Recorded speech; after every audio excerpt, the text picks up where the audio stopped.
প্রিয় ছাত্রছাত্রীরা, আজকে আমি তোমাদেরকে এই ভিডিওর মাধ্যমে ক্লাস 7 এর ভূগোলের যে সমস্ত প্রশ্নগুলো দেওয়া আছে রায়মার্টিন প্রশ্নবিচিত্রা 2025 সালের, সেখানে থার্ড সামেটিভের জন্য যে প্রশ্নগুলো আছে স্কুল নম্বর 1 পেজ নম্বর 310, সেখানে যে সমস্ত প্রশ্নগুলো আছে এই 1 নম্বর স্কুলে সমস্ত প্রশ্নের উত্তর আমরা আলোচনা করবো আজকে এই ভিডিওর মাধ্যমে। তোমরা ভিডিওটা শুরু থেকে শেষ অবধি অবশ্যই দেখবে, আর চ্যানেলে যদি নতুন হয়ে থাকে অবশ্যই চ্যানেলটাকে সাবস্ক্রাইব করে রাখবে পরবর্তী যে স্কুলগুলো আছে সেগুলোর প্রশ্ন উত্তর পাওয়ার জন্য। এবং এই যে প্রশ্ন উত্তর আমরা আলোচনা করবো আজকে এই 1 নম্বর স্কুলের, সেগুলোর পিডিএফ তোমরা পরবর্তীতে আমাদের টেলিগ্রাম চ্যানেল থেকে পেয়ে যাবে। ডেসক্রিপশনে আমাদের টেলিগ্রাম চ্যানেলের লিঙ্ক দেওয়া আছে, সেখানে তোমরা যুক্ত হয়ে যেতে পারো, পরবর্তীতে সেখান থেকে পিডিএফ গুলো পেয়ে যাবে। তো একের দাগে যে ম্যাপ পয়েন্টিং আছে এটা আমরা করবো না, আমরা চলে আসবে পরবর্তী প্রশ্নগুলোতে। 2 এর দাগের প্রশ্ন, সঠিক উত্তরটি নির্বাচন করে লেখো। প্রথম প্রশ্ন, অধিবর্ষ হলো, এটা হবে অপশন ডি অর্থাৎ 2024 সাল। এরপরে জলবিষুব হলো 23 সেপ্টেম্বর।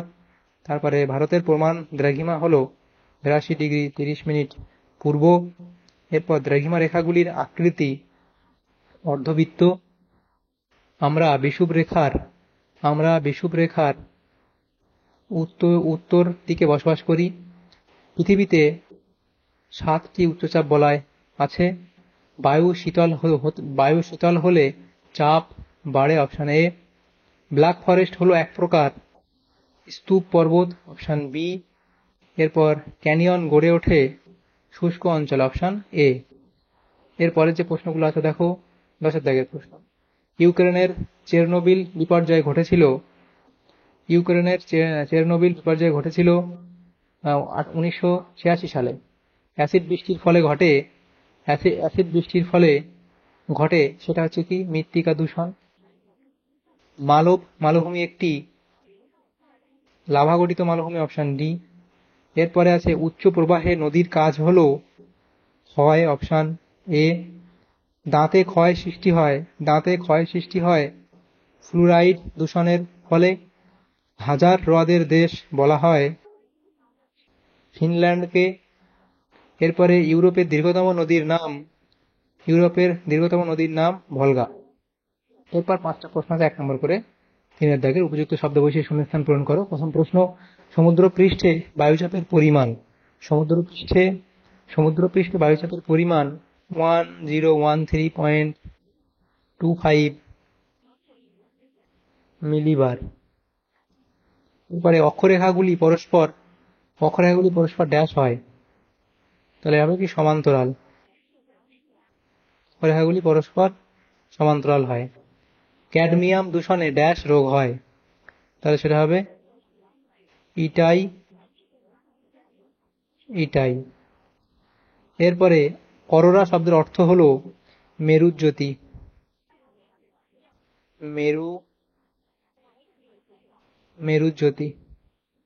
এরপরে টেমস নদীর উৎপত্তি হয়েছে ড্যাশ পাহাড় থেকে, সেটা হবে কটসওল্ড।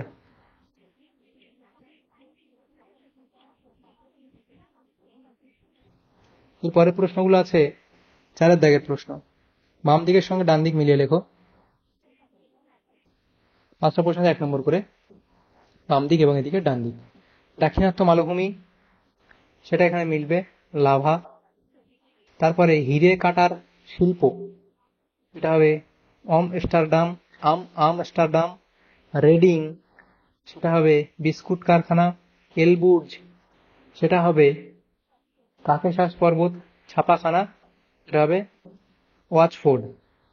5 দাগের প্রশ্ন, এক কথায় উত্তর দাও। প্রথম প্রশ্ন, মাটির সৃষ্টির প্রাথমিক অবস্থাকে কি বলে? লিখবে রেগোলিথ।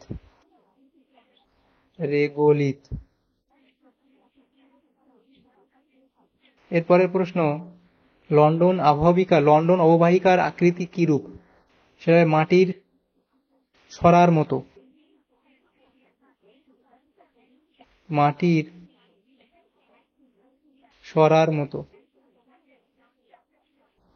এরপরের প্রশ্ন, সূর্যের দক্ষিণায়নের শেষ দিনকে কি বলে? মকর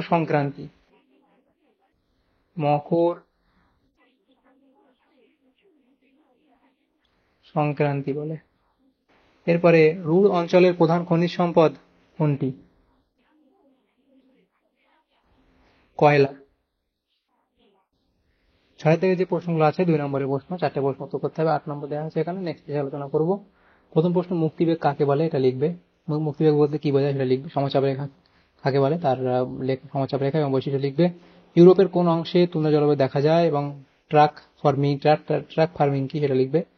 এরপর সাথে দাগের যে প্রশ্নগুলো আছে দেখো 3 নম্বর করে দেওয়া আছে প্রত্যেকটা প্রশ্ন। প্রথম প্রশ্ন, মাটি দূষণের 3টি কারণ লেখো। তাহলে মাটি দূষণের যে 3টি কারণ, প্রথমে প্রাকৃতিক কারণ এবং অপ্রাকৃতিক কারণ লিখবে। সেখানে মাটি ক্ষয় থেকে দূষণ, অগ্নুৎপাত থেকে দূষণ দুটো, এবং বিয়ের মধ্যে লিখবে নগরায়ন থেকে দূষণ, বর্জ্য পদার্থ থেকে দূষণ। এতগুলো লেখা আছে, তোমরা চাইলে এত না লিখতে পারো। তোমরা 3টে কারণ লিখতে পারো, 3টে লিখবে। প্রাকৃতিকের মধ্যে 2টো লিখতে পারে এবং অপ্রাকৃতিক মধ্যে 2টো লিখবে, তাহলে 4টে হয়ে যাবে। এরপরে প্রশ্ন যেটা দেওয়া হয়েছে 2 থেকে প্রশ্ন, অক্ষরেখার 3টি বৈশিষ্ট্য লেখো। তাহলে অক্ষরেখার 3টি বৈশিষ্ট্য লিখবে। পূর্ব পশ্চিম বেষ্টন, আকৃতি, মান, সংখ্যা, প্রকৃতি। 5টা লেখা আছে, 3টে লিখলেই হবে। পোলার ভূমি কিভাবে সৃষ্টি হয়েছে সেটা লিখবে এই অবধি না, এরপরেও আছে, এখানে এক অবধি লিখতে হবে। এরপর স্টেপ ও তৈগা কাকে বলে, সংজ্ঞা লিখবে, নামকরণ লিখবে, তার অবস্থান বৈশিষ্ট্য তোমরা লিখবে। তারপর যেটা আছে সেটা হলো কি, এটা হলো স্টেপ হলো, এবং তৈগা এটা লিখবে, তৈগা সম্পর্কে এই অবধি বৈশিষ্ট্য লিখবে। 8 দাগে যে প্রশ্নগুলো ছিল 5 নম্বর করে দেওয়া হচ্ছে 3টে প্রশ্ন, 15 নম্বর 4টে আছে, 3টে উত্তর করতে হবে। প্রথম প্রশ্ন, ঋতু পরিবর্তন কিভাবে হয় তার চিত্র সহ বর্ণনা করো। তাহলে বসন্তকাল, গ্রীষ্মকাল, শরৎকাল, শীতকাল এই অবধি লিখবে। চিত্র সহ বায়ুর উচ্চচাপ ও নিম্নচাপের পার্থক্য লেখো। তাহলে এখানে উচ্চচাপ এবং এদিকে নিম্নচাপ। তাহলে বিষয়, সংজ্ঞা, উষ্ণতা, তারপরে জলীয় বাষ্প, বায়ুচাপের মাত্রা, আবহাওয়া, অবস্থান, এগুলোর উপর ভিত্তি করে তোমরা উচ্চচাপ নিম্নচাপের পার্থক্য লিখবে।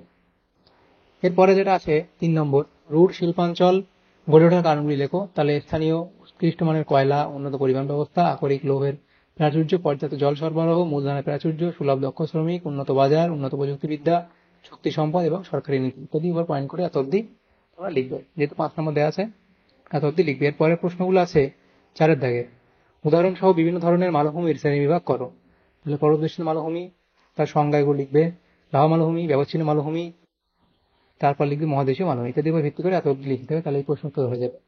তাহলে দেখো আমাদের এখানে যে প্রশ্নগুলো ছিল আমাদের ক্লাস 9-এর, ক্লাস 7-এর যে প্রশ্নগুলো ছিল ভূগোলের 1 নম্বর স্কুলে সামেটিভের জন্য, সমস্ত প্রশ্নের উত্তর আমরা আলোচনা করলাম আজকে এই ভিডিওর মাধ্যমে। তোমার যদি সামান্য উপকার এসে থাকে ভিডিওটা অবশ্যই লাইক করবে, বেশি বেশি করে বন্ধুদের সাথে শেয়ার করবে, এবং পরবর্তী যে স্কুলগুলো আছে সেগুলো প্রশ্নোত্তর পাওয়ার জন্য অবশ্যই তোমরা আমাদের চ্যানেলটাকে সাবস্ক্রাইব করে রাখবে। Thank you, thanks for watching.